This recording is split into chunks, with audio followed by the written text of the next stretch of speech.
ها واحد السلام عليكم. اليوم ان شاء الله جايبه لكم فطور ساهل ساهل وماهل.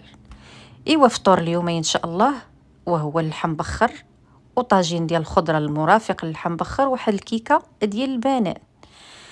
ايوا كما كتشوفوا البنات، اول حاجه غنشد هذيك البرمه، غنعمرها ماء وغندير فيها واحد نص حامضه باش ما تكحالش، غنحطها فوق البوطه باش هذاك الماء يغلى. ايوا غنشد داك اللحم، هذا اللحم هذا الغنمي، غنشدو غنغسلو وغنبدا نفلح فيه بالموس باش ندخل فيه التوابل اللي غنضيف ليه دابا ان شاء الله. كما كتشوفوا راه حطيت هذيك اللاطه باش تسهل عليا نتبل اللحم، وجبت التوابل وهي الابزار، ثم الملحه والكمون والخرقوم والتحميره اولا بابريكا. ما غنضيف لا تومه ما غنديرهاش في اللحم المبخر، فقط غنحتاج بصله وحده اللي غتشوفوا كيفاش نقطعها صافي. والمكون الخطير اللي كيجيب لي اللحم من وهو الكيتشاب راه كيجي هاد التخليطه هذه اللي عطيتكم دابا راه كتجي رائعه، جربوه وما غتندموش البنات، خصوصا في اللحم المبخر. كيما شفتوا داك الكيتشاب هو اللي خلطت به هذيك الإقامه صافي. غنبدا نخلط، غنبدا ندخل هذيك التوابل في دوك المناطق اللي فلحت، وغندهنو مزيان هذوك اللحيمات، ومن بعد غنخليه يرتاح باش يشرب ليا التوابل مزيان. غنخليه بلا نيت مغلى ليا الماء اللي في البرمه، وفي هذا الاثناء اللحم اللي كيرتاح غندوز غنجيب واحد البصله ونقطعها دواور. هاد اللحم هذا كما كتشوفوا راه ما فيه لا زبده لا حتى شي حاجه، فقط التوابل اللي بسيطه. حاجه اللي زايده وهو الكيتشاب.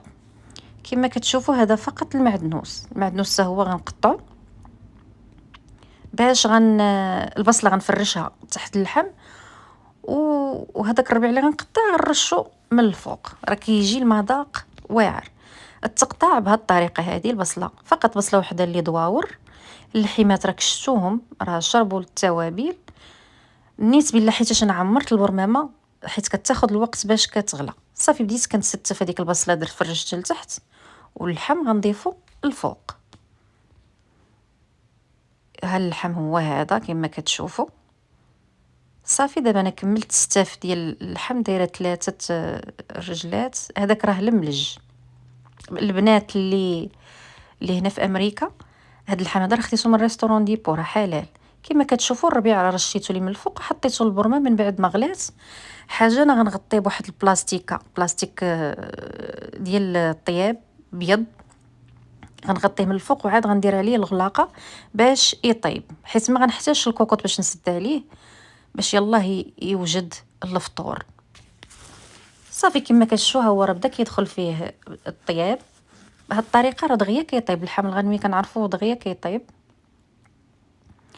ايوا هاد الطبق ديالي جا كيشهي. كما كتشوفوا داك الكيتشاب اشنو كيدير ليه، كيعطيه اللون وكيتحمر، وراه كيجي لذيذ بزاف، وما كتجيش فيه المذاق تاع الكيتشاب نهائيا.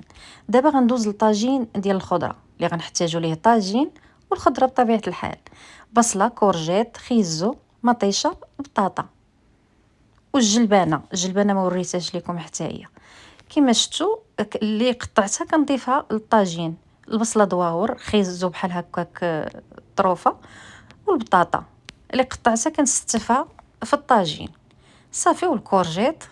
نتوما ضيفوا الخضره اللي بغيتو، ماشي ضروري انكم تلتزموا بهاد الخضره اللي انا دايره، ولكن هاد الخضره هذه فيها المذاق وكنعرفوها صحيه ومزيانه.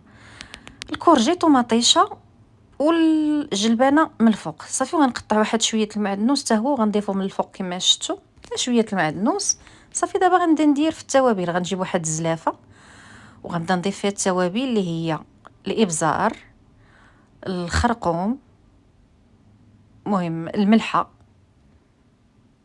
والتحميره اولا بابريكا.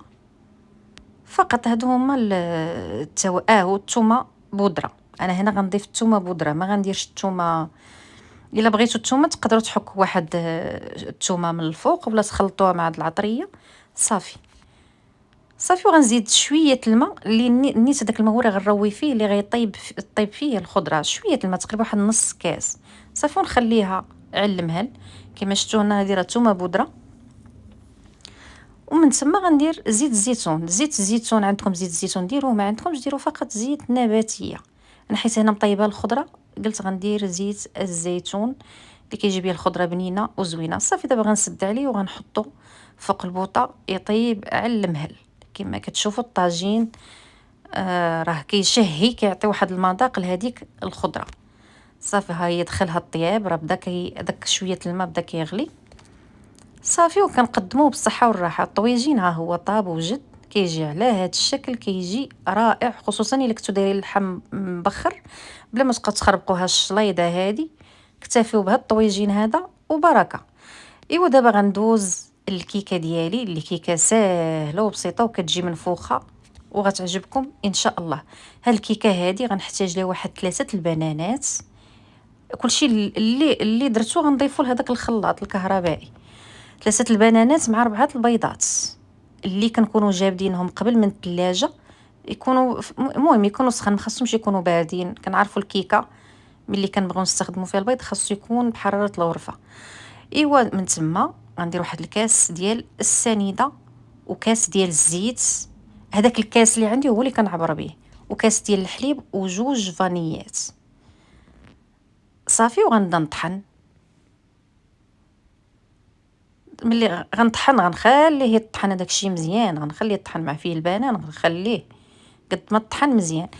ما بغيتوش نتوما تستعملوا هاد الطراب تقدروا تستعملوا، ما بغيتوش تستعملوا الخلاط تستعملوا الطراب. صافي ومن بعد غنضيف واحد 2 كيسان ديال الدقيق كبار. ملي ضفت الخليط الاناء هذا غنضيف 2 كيسان مع 2 معالق ديال خماره ديال الحلوى. انا هنا درت 2 معالق ديال الخماره. نتوما الا كان عندكم هذاك الكيس ديال الخماره ديروا 2 فقط. انا هنا درت 2 معلقات. صافي وغنبدا نطرب غنخلط. ما قنعكمش الطراب استعملوا يديكم. صافي فقط هذا هو الخليط كيجي على هذا الشكل هذا. دابا غندهن